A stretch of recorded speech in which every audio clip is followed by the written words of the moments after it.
Hello guys, ഇന്ന് ഞാൻ ഇവിടെ ഉണ്ടാക്കാൻ പോകുന്നത് ഒരു ചിക്കൻ ഫ്രൈഡ് റൈസാണ് ഉണ്ടാക്കാൻ പോകുന്നത്. അപ്പോൾ ഫസ്റ്റ് നമ്മളിവിടെ ഒരു പാൻ വെച്ചിട്ടുണ്ട്. അതിലോട്ട് നമ്മൾ നല്ല കഴുകി വൃത്തിയാക്കി വെച്ചിട്ടുള്ള ചിക്കൻ ഇട്ടിട്ടുണ്ട്. അതിൻ്റെ കൂടെ തന്നെ ഒരു ടേബിൾ സ്പൂൺ ഉപ്പ് കൂടെ ആഡ് ചെയ്തിട്ടുണ്ട്. ഇത് നമ്മൾ നന്നായിട്ട് അതിനെ വേവിച്ചെടുക്കണം. ചിക്കൻ നല്ലതായിട്ട് അപ്പോൾ വെള്ളത്തിൽ കിടന്ന് നന്നായിട്ട് വെന്ത് തുടങ്ങി.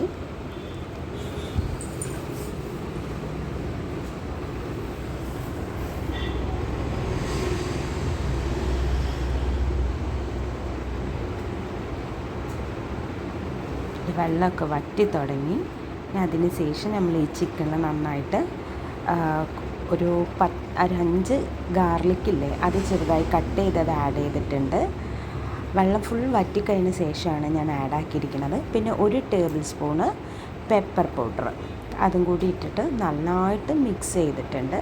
പിന്നെ ഞാൻ ആ പാനിൽ വെച്ചിട്ടുണ്ട്, സ്പാച്ചില വെച്ചിട്ട് കട്ട് ചെയ്തെടുക്കുന്നുണ്ട് ചിക്കന്. പിന്നെ ഞാൻ ഇവിടെ ഒരു 1.5 കപ്പ് ബസ്മതി റൈസാണ് എടുത്തിരിക്കുന്നത്, സെല്ല റൈസ്. അത് അരി വേവിക്കാൻ വേണ്ടിയിട്ട് ഞാനിവിടെ അത്യാവശ്യം വെള്ളം വെച്ചിട്ടുണ്ട് ഒരു പാത്രത്തിൽ. അതിൽ തന്നെ കുറച്ച് ഓയിൽ ഒഴിക്കുന്നുണ്ട്. അത് നമ്മൾ കഴുകി വെച്ച അരിയും കൂടി ഇതിലോട്ട് ഇട്ടിട്ട് നന്നായിട്ട് വേവിച്ചെടുക്കുന്നുണ്ട്. ഒരു 95% നല്ലതായിട്ട് അരി വേവണം.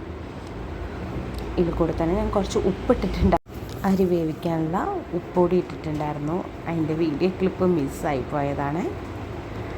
അപ്പോൾ നല്ലതായിട്ട് അരി നന്നായിട്ട് വെന്ത് വന്നിട്ടുണ്ട്. ഇനി നമ്മളത് ഊടാൻ വേണ്ടി മാറ്റി വെച്ചിട്ടുണ്ട്. ഞാൻ അതേ ഇതിൽ തന്നെ നമ്മളൊരു പാന് വെച്ചിട്ട് അതിലോട്ട് ഞാനൊരു 3 മുട്ടയാണ് എടുക്കുന്നത്.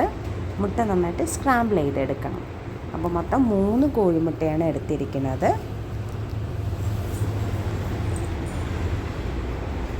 അത് ഇട്ടിട്ട് 3 മുട്ട എടുത്ത ശേഷം ഞാൻ ഇതിനാവശ്യമായിട്ടുള്ള ഉപ്പ് കൂടി ആഡ് ചെയ്യുന്നുണ്ട്.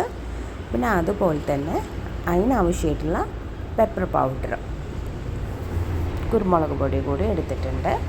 അതിനുശേഷം നമ്മളിപ്പോൾ ഇവിടെ എല്ലാം കൂടി ഒന്ന് മിക്സ് ആക്കാൻ പോവുകയാണ്. അപ്പോൾ ഫസ്റ്റ് ഒരു പാൻ വെച്ചിട്ട് പാൻ ചൂടായി വരുന്നു. അതിലോട്ട് നമ്മൾ ഓയിലാണ് ഒഴിക്കുന്നത്. അതിനുശേഷം നന്നായിട്ട് ചോപ്പ് ചെയ്ത് വെച്ചിട്ടുള്ള ഗാർലിക് ആഡ് ചെയ്യുന്നുണ്ട്.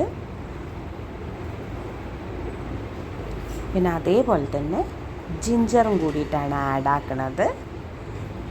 പിന്നെ ഇവിടെ ഞാൻ എടുത്തിരിക്കുന്നത് 1/2 ഓണിയനാണ്, വെള്ളുള്ളിയാണ് എടുത്തിരിക്കുന്നത്. അത് ഞാൻ നന്നായിട്ട് ചോപ്പ് ചെയ്തതാണ്. അതുകൂടി ആഡ് ചെയ്യുന്നുണ്ട്. പിന്നെ അതിന് ശേഷം ഞാൻ ഇതിലോട്ട് എടുക്കുന്ന വെജിറ്റബിൾസ് എന്ന് പറയുകയാണ് ക്യാരറ്റ്, ബീൻസ്, പച്ചമുളക്. അതുകൂടി ഇട്ടിട്ട് നന്നായിട്ട് മിക്സ് ചെയ്തെടുക്കുന്നുണ്ട്. ഇതൊക്കെ ഒന്ന് വെന്ത് വരുന്ന വരെ ഞാൻ നല്ല ഫ്ലെയിം കൂട്ടിയിട്ടാണ് വെച്ചിരിക്കുന്നത്.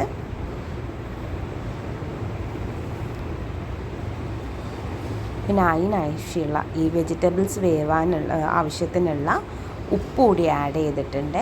എല്ലാത്തിനും സെപ്പറേറ്റ് ആയിട്ടാണ് സോൾട്ട് ആഡ് ചെയ്തിരിക്കുന്നത്. ചിക്കൻ ആയാലും സെപ്പറേറ്റ് ആയിട്ട്, റൈസിനും അതുപോലെ വെജിറ്റബിൾസിനും മുട്ടയ്ക്കൊക്കെ. പിന്നെ നമ്മൾ ചിക്കൻ വേവിച്ച് വെച്ചതില്ലേ, അതുകൂടി ഇതിലോട്ട് ആഡ് ചെയ്തിട്ടുണ്ട്. പിന്നെ ആഡ് ചെയ്യാൻ പോകുന്നത് നമ്മൾ സോസാണ്.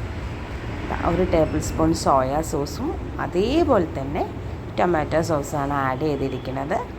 അതുകൂടി ആക്കിയിട്ട് നല്ലോണം മിക്സ് ചെയ്യണം. നമ്മുടെ ചിക്കനും വെജിറ്റബിൾസിലേക്കും എല്ലാം ആകണ പോലെ നന്നായിട്ട് മിക്സ് ചെയ്തെടുക്കണ്ടേ.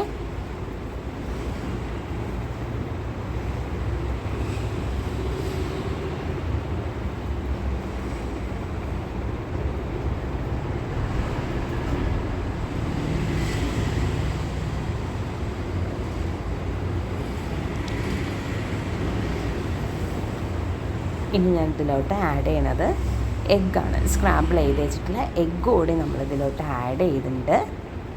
അതും കൂടി ആഡ് ചെയ്ത ശേഷം നല്ലോണം മിക്സ് ആക്കുക.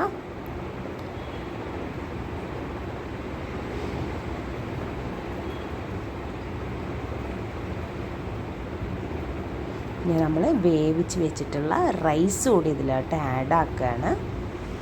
അപ്പോൾ നന്നായിട്ട് വെന്ത റൈസാണ്, അതുകൂടി ഇതിലേക്ക് ആഡ് ആക്കുന്നുണ്ട്. എന്നിട്ട് നമ്മൾ നന്നായിട്ട് മിക്സ് ചെയ്യണേ.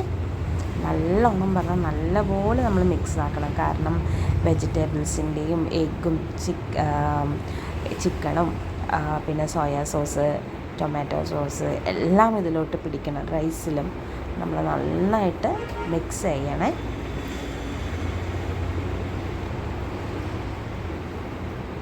പിന്നെ ഈ റൈസിന് ആവശ്യമായിട്ടുള്ള ഒരു പെപ്പർ പൗഡർ, അത് ഞാനൊരു 2 ടീസ്പൂണാണ് ആഡ് ആക്കുന്നത്. അതുകൂടി ആഡ് ആക്കിയിട്ട് നല്ലതുപോലെ മിക്സ് ചെയ്യണേ. നമ്മുടെ ഫ്രൈഡ് റൈസ് റെഡിയായി. എല്ലാവരും ഒന്ന് ട്രൈ ചെയ്ത് നോക്കണേ ഫ്രൈഡ് റൈസ്. Thank you.